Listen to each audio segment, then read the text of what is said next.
Jamais, et je dis bien jamais, le Bitcoin et le marché crypto-monnaie n'ont été aussi haussiers qu'aujourd'hui. Concrètement, les points fondamentaux sont juste ahurissants. Je peux vous assurer qu'aujourd'hui, je vais vous expliquer concrètement chaque point qui font que le Bitcoin et les crypto-monnaies sont une opportunité d'investissement qui est juste monstrueuse et tous les plus gros milliardaires de cette planète sont en train de se ruer vers ces actifs. Ça va concrètement changer la donne et d'ici peu, pour une vision d'investisseur, on va avoir des performances juste mirobolantes.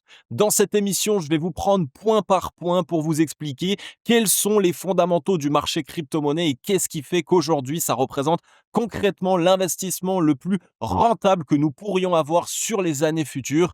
Et réellement, les amis, aujourd'hui, il va falloir prendre conscience de ce qui se passe et ça tombe bien parce que c'est ce qu'on va aller voir tout de suite. Even when you feel low, you can still go. Even when you feel slow, you can still go. Even when there's no hope, you can still go. I never answer to no, man, I still go. Go, go, go, go, go, go, go, go, go, go, go, go, yo, go, go, go. Et bien le bonjour à tous et à toutes les amis, j'espère que vous allez bien. Bienvenue sur ma chaîne, je suis Adam de la chaîne YouTube Cryptologique. Et aujourd'hui, comme vous l'avez vu en introduction d'émission, c'est l'une des émissions les plus importantes que je vais faire sur la chaîne, au moins de cette année 2025 et de ce bull run. Je vais reprendre concrètement point par point pour vous expliquer qu'est-ce qui fait aujourd'hui que le Bitcoin et le marché crypto-monnaie dans sa globalité n'ont jamais été aussi haussiers. Pour du moyen terme, long terme, pour une vraie vision d'investisseur, concrètement, nous avons des points qui sont juste fous et je vais vous les rappeler, vous les expliquer, vous donner des compréhensions d'un point de vue professionnel à qu'est-ce qu'il est en train de se préparer actuellement sous les radars.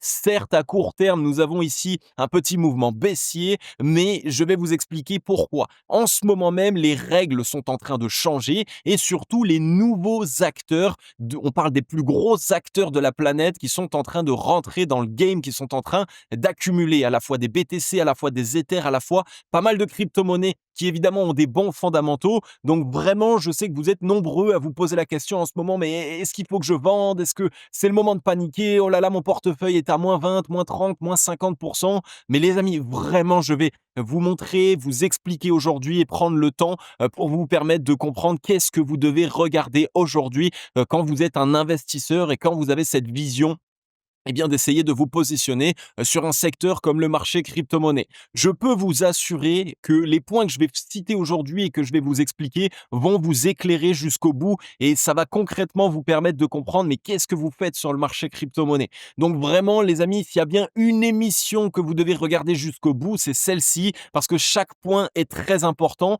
mais surtout chaque point va vous permettre de prendre conscience d'à quel point le marché crypto-monnaie aujourd'hui est en train d'être adopté par les plus gros de cette planète, mais surtout répondre à une solution qui est mondiale, répondre à des problématiques aujourd'hui que tous les pays rencontrent. Donc, s'il y a bien une vidéo à regarder jusqu'au bout, c'est celle-ci. S'il y a bien une vidéo sur laquelle vous pouvez déposer votre plus gros like et votre plus gros commentaire, c'est concrètement celle-ci les amis. Et dites-moi d'ailleurs dans les commentaires, je vais vous dire au fur et à mesure tous les points qui sont vraiment très bons sur le marché crypto et qui vont vous aider à prendre conscience de tout ça. Mais si vous avez des questions, n'importe laquelle, si vous n'avez pas compris un point, s'il y a un élément sur lequel vous n'êtes pas d'accord ou quoi que ce soit, dites-le moi dans les commentaires, posez vos questions, n'hésitez pas, ça va être un espace de discussion et surtout je vais répondre à tout le monde. Je vais vraiment prendre le temps sur cette vidéo de répondre à tout le monde pour vous expliquer à quel point aujourd'hui, si vous passez à côté du marché crypto, si vous n'êtes pas investi dedans ou que vous l'avez quitté par peur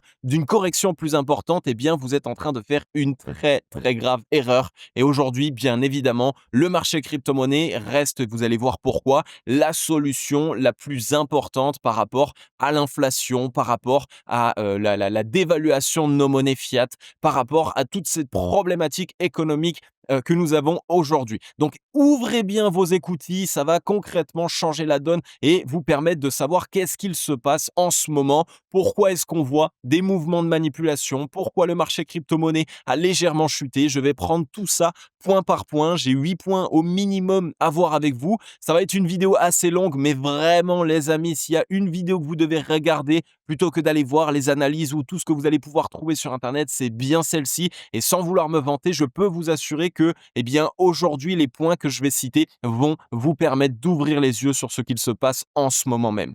Donc, on va passer par un premier point. Le premier point aujourd'hui qui fait que Bitcoin ainsi que le marché crypto-monnaie sont concrètement bullish, donc ça veut dire haussier sur du moyen et du long terme, et qu'on risque d'avoir un rallye excessivement haussier. C'est clairement ici la réserve stratégique en Bitcoin et d'ailleurs d'autres crypto-monnaies qui est en train d'être faite par les Américains. Mais non pas les Américains en termes de peuple, mais plutôt par les États-Unis. Donc plutôt en termes d'État, en termes de puissance. Aujourd'hui, les États-Unis ont accepté le fait de réaliser une réserve stratégique en Bitcoin. Alors n'oubliez pas une chose, c'est que quand on voyait des petites news avec des whales qui achetaient 10 millions, 20 millions, 50 millions de dollars de Bitcoin, ça nous rendait déjà bien excités. On était très haussiers en se disant « Oh là là, mais ça y est, ça va partir à la hausse ».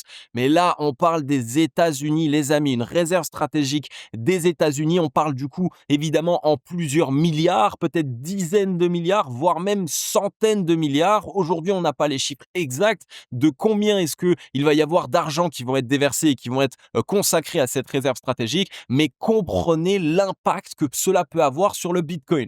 Première chose que vous ne devez jamais oublier, c'est que le Bitcoin aujourd'hui, il est limité à 21 millions d'exemplaires. Il n'y aura que 21 millions de Bitcoin qui seront en circulation. Aujourd'hui, on est aux alentours de 19 700 000 et quelques BTC. Et à ça, il faut enlever tous les BTC qui ont été perdus, qui ont été bloqués, qu'aujourd'hui on ne retrouve plus. Donc autant vous dire que l'objectif des États-Unis, ils l'ont très bien compris, ça va être d'accumuler un maximum de Bitcoin et de faire en sorte que par la suite, on n'en trouve plus.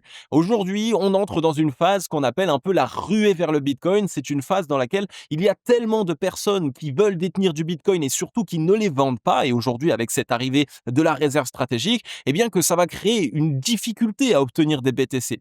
On a du mal aujourd'hui, quand on veut évidemment acheter des très grosses quantités de Bitcoin, à pouvoir en acheter parce que les exchanges n'en ont plus beaucoup, parce que les holders les conservent, ne les vendent plus et parce qu'on a de très très grosses entités qui en détiennent énormément. Je vais peut-être vous mettre ici un petit tableau des plus grands détenteurs aujourd'hui de Bitcoin au monde et vous allez voir à peu près par rapport à des très grosses entités, combien de Bitcoin ils ont aujourd'hui en portefeuille et ils continuent d'accumuler. On a vu ça avec Michael Saylor, on a vu ça avec BlackRock évidemment, puisqu'il y a l'ETF qui a été accepté, on a Vanguard également, vous allez voir, c'est juste ahurissant et donc aujourd'hui, c'est vraiment cette ruée vers le Bitcoin, cette envie, cette obsession d'en accumuler un maximum parce que le Bitcoin aujourd'hui, c'est l'un des seuls actifs, mais qu'on peut appeler monnaie, qui a une valeur limitée, qui a une quantité limitée qui ne pourra jamais être changée. C'est dans les règles mêmes de BTC. Et donc aujourd'hui, bien concrètement, c'est cette obligation dans l'idée de pouvoir avoir un BTC qui augmente en termes de valorisation et en termes de prix. Parce que tout ce qui drive aujourd'hui le prix du Bitcoin, c'est tout simplement la loi de l'offre et de la demande. Donc comme l'offre est limitée, on le sait, et d'ailleurs plus on avance, dans l'idée, moins il y a de Bitcoin tout simplement parce qu'on en a perdu beaucoup. Et en face, plus il y a de demande parce qu'en fait, beaucoup sont en train de se réveiller et de comprendre qu'aujourd'hui, trouver un actif qui a des valeurs fondamentales aussi bonnes que le Bitcoin et surtout, qui peuvent permettre d'avoir une assurance d'obtenir aujourd'hui une croissance de son prix grâce à justement cette loi de l'offre et de la demande et cette quantité limitée, justement, c'est là où on est en train d'être dans cette ruée où tout le monde veut commencer à en détenir parce qu'il commence à comprendre cela et que d'autres actifs aujourd'hui qui ont les mêmes fondamentaux, il n'en existe presque pas, ou au moins moi aujourd'hui, je n'en connais pas. Certes, il y a l'or, mais on sait également que par rapport à toute la data aujourd'hui qu'on a sur l'or, il y a beaucoup de manipulations, beaucoup d'informations également qui sont faussées. On a dit qu'il y a des réserves d'or encore aujourd'hui dans des banques qui sont dans des coffres qui sont bloqués, mais finalement, plus on commence à mettre le nez dedans, plus on comprend que ça n'est pas réellement le cas. Donc aujourd'hui, Bitcoin, on a la possibilité de tracer concrètement chacun des BTC, de savoir exactement aujourd'hui combien est-ce qu'ils sont détenus, combien est-ce qu'il va y en avoir qui vont être créés dans les centaines d'années à venir, etc., etc. Donc ça, c'est le premier point qui est juste monstrueux, c'est la réserve stratégique en Bitcoin de la part des États-Unis qui a été validée, acceptée et qui est du coup, selon moi même, en train d'être réalisée sous nos yeux. Et c'est la raison pour laquelle on essaye de faire chuter légèrement le prix pour pouvoir sortir des mains faibles et permettre aux États-Unis d'en accumuler un maximum. Donc ce point-là déjà, il est juste mirobolant, il est hallucinant puisque comme je vous l'ai dit, on parle en potentiellement dizaines voire centaines de milliards de dollars. Michael Saylor à lui tout seul, il a déjà presque accumulé 10 milliards de BTC. Donc autant vous dire que c'est ici non pas des petites mains, non pas quelques dizaines, cinquantaines de millions, on parle concrètement ici dans quelque chose qui peut changer la donne et surtout absorber un maximum ce qu'on appelle la supply, c'est-à-dire le nombre de Bitcoin en circulation aujourd'hui. Ensuite, le point suivant que je voulais voir avec vous, c'est évidemment le président Trump, qui lui est un président qui est complètement bullish sur le marché crypto-monnaie. On le voit aujourd'hui avec pas mal de choses qu'il a adoptées depuis qu'il a eu son mandat. Mais n'oubliez pas une chose, c'est que le mandat de Trump, qui a été mis en place à partir de cette année ou de l'année dernière, eh bien, il est aujourd'hui effectif jusqu'en 2029. Ça veut dire qu'encore pendant 4 ans, Trump peut se permettre de mettre en place un maximum de choses pour être sur le marché crypto-monnaie, pour accumuler des crypto-monnaies, pour faire en sorte que ces banques accumulent des cryptos, bref, pour faire en sorte que les États-Unis s'implantent dans le marché crypto-monnaie, mais également ici, eh bien, qu'ils puissent aujourd'hui devenir l'une des capitales du marché crypto. Alors que ce soit de Bitcoin ou de quelques autres cryptos, pas forcément tous les projets, puisqu'il y a pas mal de projets qui sont des shitcoins, mais en tout cas, il a cette envie aujourd'hui et cette obsession de faire des États-Unis l'une des nations les plus bullish sur le marché crypto. Et donc, évidemment, comme vous le savez aujourd'hui, les États-Unis, en termes de valeur monétaire, par rapport à leurs fonds de gestion, par rapport à leurs banques, par rapport à leurs grosses entreprises, et également par rapport à l'État des États-Unis directement, eh bien aujourd'hui, s'ils se mettent tous ensemble à accumuler un maximum de BTC, ils ont là encore une assurance de pouvoir avoir quelque chose qui va leur permettre de croître et de gagner énormément d'argent. Et Trump aujourd'hui, c'est un milliardaire, c'est un entrepreneur, c'est un businessman, c'est un homme d'affaires. Il sait ce qu'il fait, il sait qu'aujourd'hui, avec la puissance que les États-Unis ont, eh bien accumuler un maximum de BTC peut lui permettre concrètement de faire la différence, mais surtout de venir enrichir à nouveau son pays. Donc l'économie est stagnante, mais il y a un actif qui est le Bitcoin qui peut à ce jour leur permettre concrètement, pas forcément d'effacer toutes les dettes, mais de pouvoir avancer vers cette obligation à un moment donné, de pouvoir essayer de relancer le pays, peut-être de relancer l'économie, mais surtout de relancer la création monétaire, non pas l'impression monétaire, mais la création monétaire aujourd'hui grâce au Bitcoin. Donc ça, c'est encore un point super important, c'est qu'on a Trump qui est bullish sur le marché crypto et qui a un mandat encore pendant 4 ans. Donc c'est juste ahurissant. Vous avez vu en même pas 6 mois, 1 an, ce qu'il a déjà pu faire aujourd'hui, toutes les adoptions qu'il a déjà pu mettre en avant sur le marché crypto. Alors imaginez-vous encore sur les 4 prochaines années. Et n'oubliez pas une chose, c'est que quand on met en place des actions par rapport à un certain marché, ici par exemple sur Bitcoin, eh bien évidemment qu'il ne met pas en place ces actions pour ne pas les tenir et d'ici 6 mois, 1 an, complètement arrêter ces actions. Non, concrètement, ce n'est que le début aujourd'hui. C'est juste aujourd'hui une envie de pouvoir faire en sorte que le marché crypto se développe, faire en sorte qu'il puisse adopter encore de nouvelles règles et qu'il puisse au mieux comprendre le marché crypto-monnaie parce qu'il a capté aujourd'hui cette information, cette idée qu'il y a que Bitcoin aujourd'hui est l'un des seuls actifs à avoir des fondamentaux comme il l'a aujourd'hui. Donc là encore, deuxième point qui est juste monstrueux vraiment, ce président Trump est vraiment là pour faire en sorte que le marché crypto-monnaie puisse leur permettre d'en tirer profit. Lui, évidemment, en soi, il s'en fiche du marché crypto. Mais par contre, si ça leur permet de tirer profit, si ça leur permet de pouvoir rembourser une partie des dettes, si ça leur permet de pouvoir créer aujourd'hui de la richesse pour le peuple, eh bien, il va le faire et il ne va pas s'en priver. Ensuite, l'autre point, c'est l'ETF. Évidemment, les amis, n'oubliez pas les fondamentaux. Le Bitcoin et Ether ont eu leur ETF qui a été approuvé en janvier 2024. Donc, c'est juste ahurissant, là, encore une fois. Si les ETF ont été acceptés, ça va vraiment drainer un maximum de liquidités sur le marché crypto. Mais aussi, et surtout, n'oubliez pas une chose, c'est que tous les ETF qui ont été approuvés par des très grands groupes comme BlackRock, comme Vanguard, eh bien, ils ont l'obligation, BlackRock, Vanguard ont l'obligation d'accumuler un maximum de BTC et de les garder aujourd'hui dans des portefeuilles. Pourquoi? Eh bien, parce que pour pouvoir permettre d'avoir cet ETF, quand un client veut acheter du BTC, il faut pouvoir avoir des BTC à lui fournir en face. Donc, ils sont encore dans cette ruée vers le Bitcoin, en train d'en accumuler un maximum pour pouvoir répondre à la demande de leurs clients. L'ETF BTC a été l'ETF qui a connu le plus d'amas de liquidités à son lancement. C'est juste dingue. Comprenez ça, les amis. Comprenez à quel point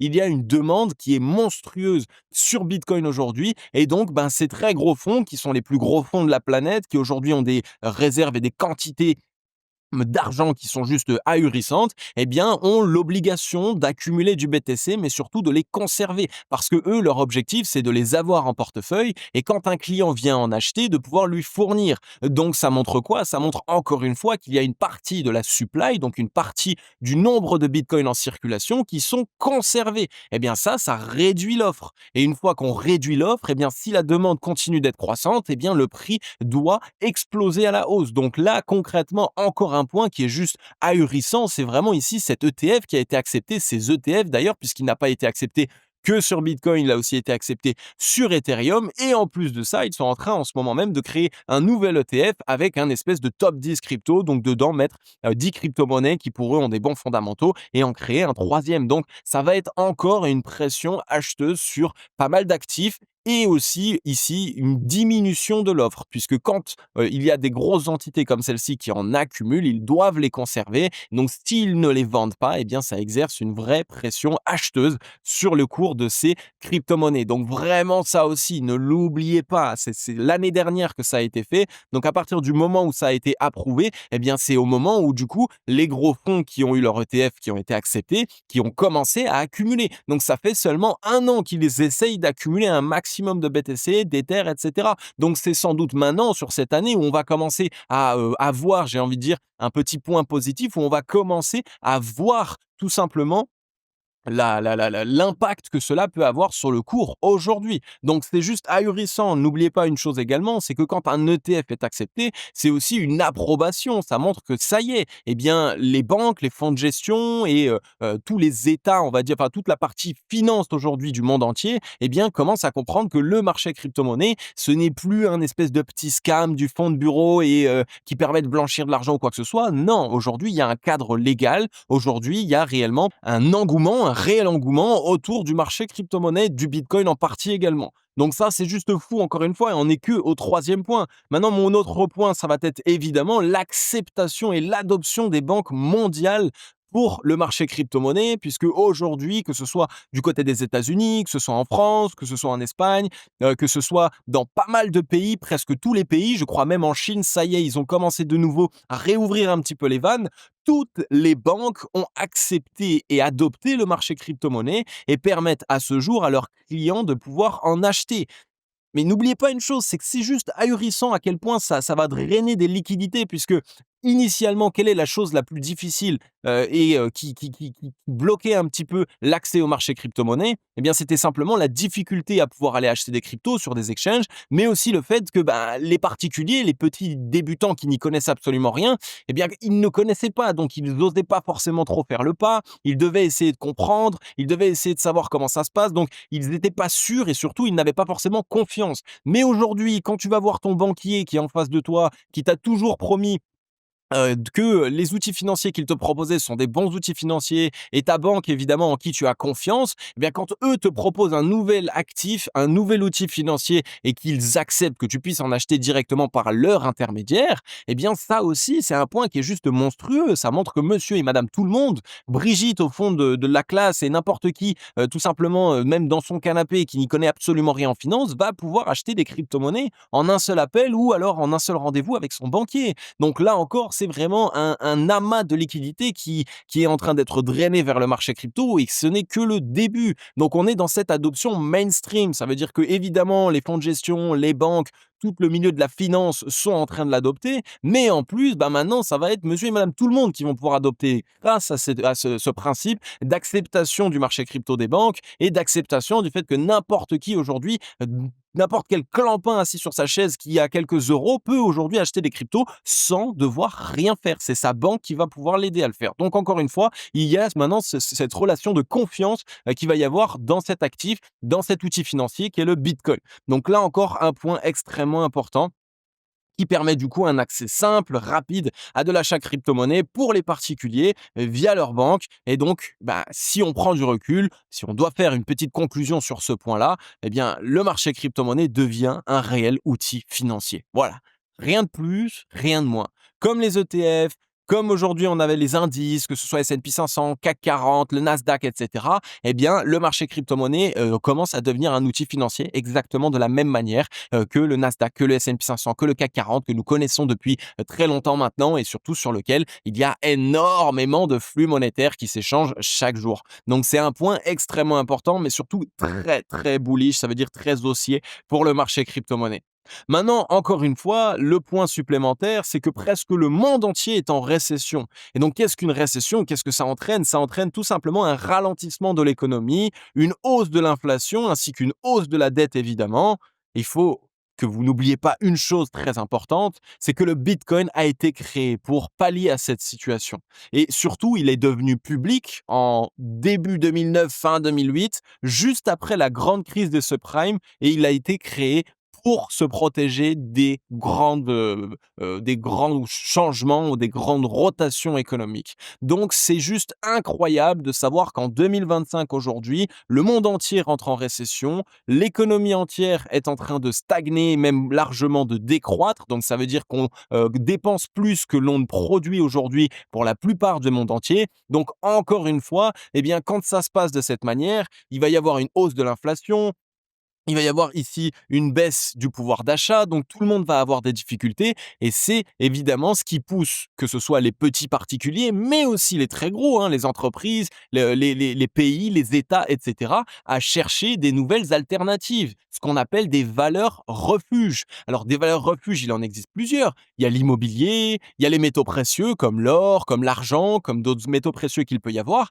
mais aussi il y a le Bitcoin. Alors je ne vais pas parler pour, en tout cas, l'effet de valeur refuge des autres crypto-monnaies, car toutes les crypto-monnaies ne sont pas du tout des valeurs refuges. Par contre, le Bitcoin, lui, est une valeur refuge. Et sur ça, il n'y a absolument aucun problème. On le sait, encore une fois, ça a une quantité limitée. Tant que l'offre ne peut pas augmenter, donc ça montre concrètement qu'en plus de ça, l'offre est en train de diminuer un maximum. Et tant que la demande, elle, augmente, on va avoir un Bitcoin qui va continuer à croître en prix. Encore et encore, il n'y a pas d'arrêt possible actuellement. Donc concrètement, les amis, il faut que vous compreniez à quel point c'est juste ahurissant de savoir qu'à ce jour, le marché crypto-monnaie est en train de répondre à une problématique qui est mondiale. Tous les pays sont en récession, tous les pays sont en train de chercher des alternatives pour éviter de perdre de l'argent. Et aujourd'hui, le fait de détenir des euros ou des dollars ou des yens, parce qu'évidemment, ils détiennent plusieurs monnaies fiduciaires dans leur portefeuille, eh bien, ça leur fait perdre de l'argent. Toutes les monnaies sont en train de chuter parce qu'on continue d'imprimer encore et encore du nouveau argent.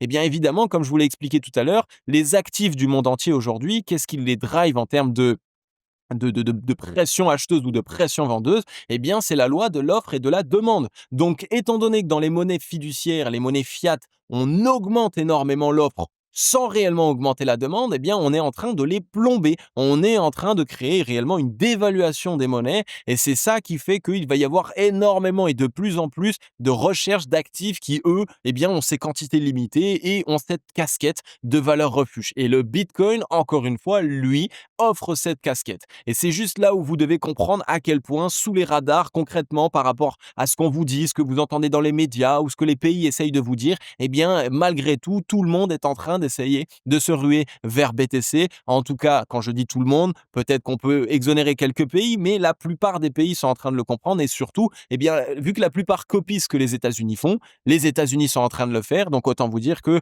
tout le monde est en train de se poser la question et au moins en train d'essayer d'y mettre sa pierre à l'édifice. Donc encore un point extrêmement important, c'est vraiment cette récession mondiale, l'économie qui ralentit et le fait que la plupart des pays sont en train de perdre de l'argent en ce moment. Et donc leur objectif, pour éviter d'en perdre encore plus parce qu'ils ont des quantités de monnaie fiat qui sont juste ahurissantes, eh bien ça va être de l'investir, ça va être de se positionner sur des valeurs refuges. Et le Bitcoin peut en faire partie. Encore une fois, ils vont pas mettre 100% de leurs capitaux sur BTC, ou du moins pas ce que je pense. Mais de l'autre côté, il peut y avoir quand même 3, 4, 5, 6, 7, 10% de tout simplement ces monnaies fiat qui sont détenues, qui peuvent être positionnées sur BTC. Et quand c'est à l'échelle d'un État, à l'échelle d'un pays, c'est concrètement des centaines de millions, peut-être des milliards, voire des dizaines, centaines de milliards. Donc autant vous dire que c'est vraiment quelque chose qui peut faire toute la différence. Ensuite, un autre point extrêmement important, c'est évidemment que tous les gros de cette planète sont en train de quitter les monnaies fiat. Ça, je vous l'explique depuis tout à l'heure, c'est que les monnaies fiat, elles dévaluent jour après jour. Et donc, les très très gros, que ce soit les milliardaires, les entreprises, même les États, même les banques, les fonds de gestion, aujourd'hui, ils ont la nécessité de trouver des alternatives, ce qu'on appelle des valeurs refuges, pour éviter de se prendre la déflation des monnaies dans la tête. Parce que, évidemment, si aujourd'hui vous avez, je sais pas, allez, on va dire quelque chose de petit, mais 10 ou 50 milliards de dollars en dollars, et qu'on sait qu'on continue d'imprimer encore et encore des nouveaux dollars, on sait que du coup, la valeur du dollar est en train de chuter. Donc certes, on les a en dollars, la valeur en dollars ne change pas, mais malgré tout, on sait que le pouvoir d'achat en dollars, eh bien, devient de plus en plus faible. Donc concrètement, en fait, on perd de l'argent avec de l'argent qu'on n'utilise pas, avec de l'argent qui ne produit pas aujourd'hui. Donc là encore, c'est les très très gros, on le voit, les milliardaires, les fonds de gestion, les banques, les pays sont en train de chercher des valeurs refuges. C'est pas pour rien que le gold fait un nouvel ATH. Aujourd'hui, le gold, il est revenu chercher les 2955 à son plus haut. On est en découverte de nouvelles zones de prix. Alors certes, là, on retrace un petit peu à court terme parce qu'on a déjà bien explosé à la hausse. Mais malgré tout, comme je l'ai dit, aujourd'hui, ils ont la nécessité de chercher des moyens de se protéger. Donc le gold fait un nouvel ATH. Et quand le gold fait un nouvel ATH, ça montre que toutes les valeurs refuges aujourd'hui vont en tout cas obtenir des liquidités. Et ça montre que les très très gros sont en train d'essayer de quitter les monnaies fiat et de trouver des alternatives. Donc le Bitcoin en est une et certaines autres cryptos également en sont une. Donc là, concrètement, encore un point qui est juste extrêmement bullish sur le marché crypto-monnaie et c'est la raison pour laquelle je n'ai jamais été aussi bullish sur le marché crypto-monnaie. Et concrètement, à moyen et long terme, ça va être juste hallucinant. Les personnes qui ne sont pas dans le train, vous allez rater quelque chose. Alors je rappelle à tout le monde que ce que je vous dis là, ce ne sont pas un conseil financier. Encore une fois, je vous parle bien évidemment juste de points fondamentaux que je mets en avant. Je n'incite personne à acheter ou à vendre, mais moi, de mon côté, je n'ai jamais voulu autant accumuler des crypto-monnaies et j'ai jamais cru autant dans le marché crypto-monnaie qu'aujourd'hui.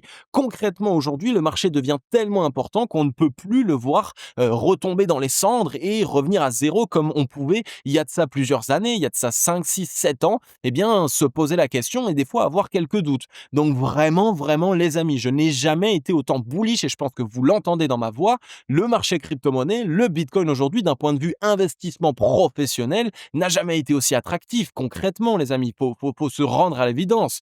Donc vraiment, les amis, j'espère que de votre côté, déjà sur ces points-là, vous avez compris à quel point c'est juste fou et à quel point aujourd'hui, il y a quelque chose qui est en train de se passer et un BTC pourrait aller chercher bien au-delà de ce qu'on attendait jusqu'ici. Les règles sont en train de changer, c'est la raison pour laquelle il y a des mouvements de prix qui sont un peu différents de d'habitude, mais c'est aussi ce qui montre qu'il y a de très très gros fonds qui sont en train d'entrer sur le marché crypto. Donc déjà là, j'en ai pas terminé, il nous reste 2 points et 2 points fondamentaux. Franchement les amis, ça va tout changer, mais juste avant, n'hésitez pas, comme je vous l'ai demandé tout à l'heure, à laisser votre meilleur like et à dire en commentaire tout ce que vous voulez. Si vous avez des questions, si vous voulez commenter un petit peu tous les points que je vous ai dit aujourd'hui, si ça vous a permis d'ouvrir les yeux sur à quel point aujourd'hui le marché crypto-monnaie d'un point de vue professionnel est bullish, et également si vous avez des questions, n'hésitez pas, je répondrai à tout le monde. Et si vous n'êtes pas encore abonné jusque-là, concrètement les amis, et que vous voulez comprendre mieux le marché crypto-monnaie, chercher à vous professionnaliser et éviter de vous faire défoncer parce qu'il va quand même y avoir des pièges tout au long évidemment de cette montée, eh bien je vous invite à vous abonner. C'est complètement gratuit, je n'ai rien à vous vendre. Par contre, abonnez-vous, activez la cloche, vraiment, ça va vous permettre d'obtenir toutes mes futures vidéos. J'analyse le marché, que ce soit d'un point de vue analyse technique, d'un point de vue analyse fondamentale. Je suis expert sur le marché crypto-monnaie aujourd'hui et c'est mon objectif de pouvoir vous aider, de pouvoir vous permettre de mieux le comprendre et surtout de vous le faire de manière simple. Donc n'hésitez pas, abonnez-vous, activez la cloche. Déjà, si cette vidéo vous permet d'un peu mieux comprendre pourquoi le marché crypto-monnaie était vraiment bullish aujourd'hui et pourquoi Bitcoin à ce jour est en train d'être complètement défoncé par les très gros, ça veut dire qu'ils sont en train d'en acheter, d'en accumuler un maximum comme on l'a jamais vu. Eh bien les amis, abonnez-vous, activez la cloche. Réellement, vous allez voir, vous allez avoir un maximum d'informations de professionnels. Et ensuite, le point pour moi qui est fondamental vraiment et que vous devez comprendre, c'est que la technologie blockchain n'a jamais été aussi utile dans une sphère où la mondialisation et les échanges intercontinentaux ne cessent de grossir. Vraiment, les amis, quand je veux vous dire ça, pour vous le dire de manière plus simple, aujourd'hui, le monde entier est interconnecté, d'accord? Tous les pays dealent ensemble, tout le monde fait des échanges, on se vend des produits, hein, certains vendent du gaz, d'autres du pétrole, d'autres de l'argent, d'autres de l'aluminium, etc. Donc tous les pays sont interconnectés, chaque pays a besoin l'un de l'autre aujourd'hui, et donc concrètement, bien, qu'est-ce qui pose problème? C'est le moment où on doit acheter. Quand je dois acheter n'importe quoi à un pays qui n'est pas dans la même monnaie que moi, eh bien, ce que je dois faire, c'est que je dois prendre mes euros, les convertir en, par exemple, en dollars américains. Ensuite, les dollars américains, je dois les envoyer à sa banque. La banque de la personne qui me vend ces choses-là, elle doit accepter la transaction. Ma banque doit accepter la transaction. Ensuite, il faut que ce soit pendant un jour ouvré parce qu'il y a un banquier qui doit valider ou non la transaction. Bref, ça prend du temps. Ça peut prendre 5, 6 jours en fonction, évidemment, des choses. Il peut y avoir aussi des jours fériés, tout ça. Donc, ça prend du temps. C'est ce qui bloque la mondialisation, c'est ce qui bloque la vitesse. Et aujourd'hui, bien, on est dans un monde où tout est interconnecté. Donc les gens et les entreprises, quand elles deal, elles veulent de la vitesse. Moi, je veux que quand je vends un produit à un client, quand le client commence quand je commence à prendre les produits pour envoyer au client, bah, je veux avoir reçu l'argent. Comme ça, cet argent, je peux déjà l'utiliser, réacheter du stock, repartir dans de nouveaux deals avec d'autres entreprises ou investir dans du marketing. Donc ça, c'est quelque chose aussi que vous devez comprendre, c'est que les entreprises aujourd'hui, elles ont besoin de la blockchain. Elles ont besoin de pouvoir faire des transactions dans le monde entier sans devoir faire des conversions de monnaie, hein, parce que des fois, bah, nous, on est en euros. Si je veux dealer avec les États-Unis, ils sont en dollars américains, donc il va falloir faire une conversion. Ensuite, nos banquiers doivent tout accepter. Bref, c'est toujours très compliqué. Et de l'autre côté, aujourd'hui, bah, on a la possibilité de pouvoir, en 5 minutes, 7 minutes, 10 minutes, envoyer des BTC à l'autre bout du monde. N'importe qui peut les recevoir et surtout les utiliser dans un instant T et réellement détenir cet argent. Donc là, à ce moment-là, vous devez comprendre à quel point ça change tout sur le marché aujourd'hui et ça peut venir aider n'importe quelle entreprise à faire en sorte aujourd'hui de pouvoir accélérer les choses, d'accéder à ces fonds rapidement et de pouvoir avancer concrètement dans la bonne direction. Et également, n'oubliez pas une chose, c'est qu'aujourd'hui, par rapport à ces échanges monétaires, on a un gros problème avec l'avidité, avec la corruption. À chaque fois qu'il y a un humain aujourd'hui qui est derrière une certaine transaction, eh bien, il y a toujours la possibilité d'avoir des problèmes sérieux de blanchiment, de détournement de fonds, toutes ces problématiques que les humains ont, c'est-à-dire l'avidité. Ils ont envie de prendre leur billet entre les deux. Si quelqu'un doit faire une transaction de 100 millions de dollars mais qu'il veut la cacher, bah, s'il arrive à trouver un banquier corrompu, il peut lui donner un petit peu d'argent et au final, il fera quand même sa transaction sous les radars. Et donc tout ça, c'est de l'argent qu'on ne voit pas, c'est de l'argent qui circule, c'est du financement pour les armes, pour la drogue, pour la guerre, pour toutes ces choses qui sont vraiment néfastes. Alors que sur la blockchain, aujourd'hui, c'est impossible de faire des transactions qu'on n'arrive pas à suivre, tout simplement parce que la blockchain nous permet de tracer chacune des transactions. Donc là encore, ça vient enlever ce point qui est l'avidité d'un humain, qui est le problème humain, puisque aujourd'hui, tous les humains ont des gros problèmes et n'arrivent pas forcément à tenir une ligne directrice et à être complètement droit dans leur basket. Là où la blockchain le fera, et là où, de toute façon, comme dit, la plupart des blockchains sont décentralisées à ce jour, ce qui permet du coup d'éviter ce côté humain qui pourrait être une problématique, où il pourrait y avoir du vol, du détournement, du blanchiment, mais c'est juste un robot qui, de manière automatisée, accepte la transaction, la valide ou non, et à ce moment-là, permet d'accéder au fonds. Donc là, encore une fois, un point qui change complètement tout par rapport à tout ce qu'on peut voir aujourd'hui du côté des banques, etc.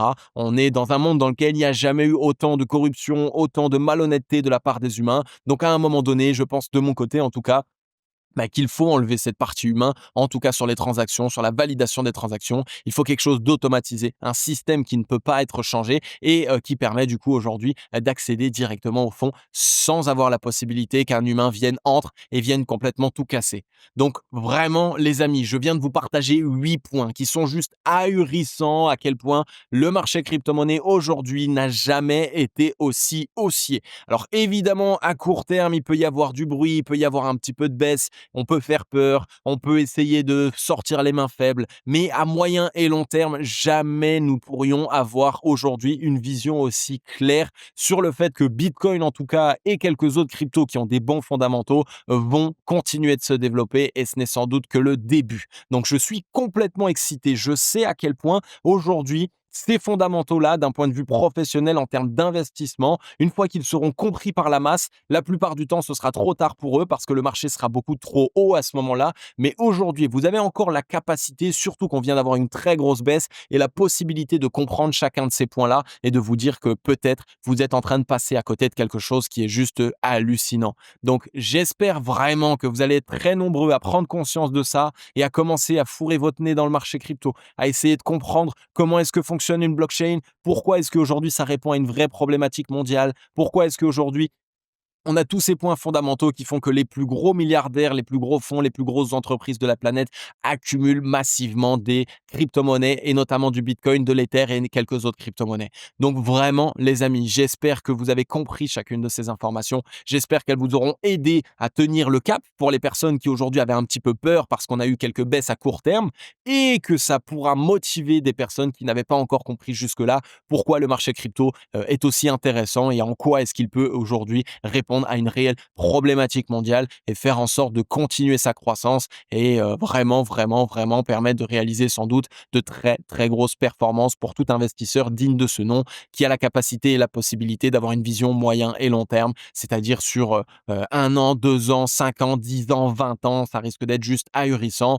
Pour moi, on est en train de préparer un super cycle sur BTC. Je vous en parlerai encore dans une émission prochaine. Donc pour les personnes qui sont encore là, dites-moi dans les commentaires d'ailleurs si une émission sur le super cycle, sur les changements qui sont en train d'avoir lieu en ce moment, sur les variations de prix du Bitcoin et tout ce qui s'y passe, est-ce que ça vous intéresse? Concrètement, si vous êtes nombreux à me le demander, je vous ferai une très très grosse émission là encore sur ce point de vue en termes de super cycle et en termes de changement actuel puisque le BTC et le marché crypto sont en train de changer, les règles sont en train de changer et c'est la raison pour laquelle aujourd'hui j'ai envie de vous mettre tout ça en avant pour que vous compreniez ce qu'il est en train de se passer.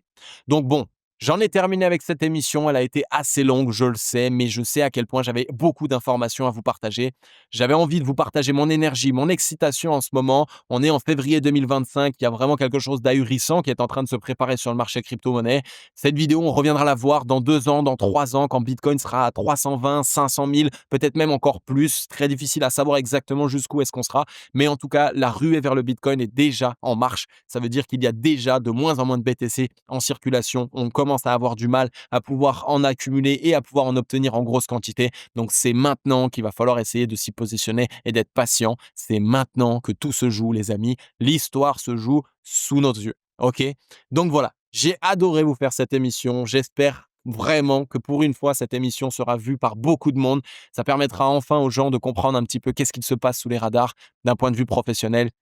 Et surtout, j'espère que ça aidera un maximum de foyers, de personnes, de particuliers, de familles à comprendre que avoir une petite ligne aujourd'hui sur le marché crypto, eh bien, ça peut concrètement permettre de changer la donne et de combattre l'inflation parce qu'on est sur un actif qui a été construit, qui a été créé pour ça. OK? Donc voilà, les amis, c'était Adam de la chaîne YouTube Cryptologique. Comme d'habitude, je vais vous souhaiter à tous et à toutes une agréable journée ou une agréable soirée. Ciao!